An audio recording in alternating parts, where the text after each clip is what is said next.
I kind of just decided to go in a completely different direction with my third trilogy, the Broken Earth Saga. Basically, I had a number of different ideas sort of noodling around in my head, and they all sort of cohered together. I was doing the hardcore writing of it during the summer of 2014 while Ferguson, Missouri, was kind of kicking off.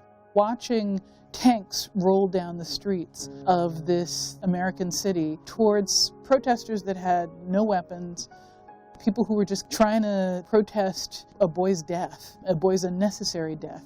And I'm in the process of writing a story about a group of people who are oppressed because the state needs them. The state uses them. The state exploits them, can't really live without them, but doesn't like them.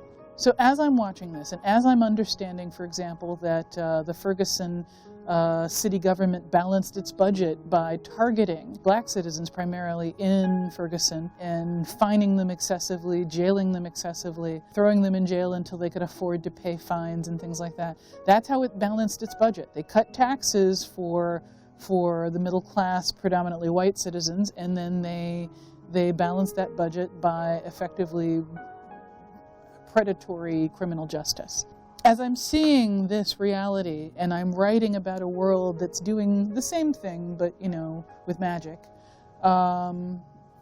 that became the way that I vented my discomfort with what I was seeing. I understand American history, and American history seems to me to be an endless repetition of people who need Black Americans but don't like Black Americans, wanting to find a way to exploit us without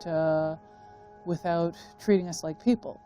And you know, it influenced everything that was in that trilogy. That was kind of the direction that I decided to go with that one.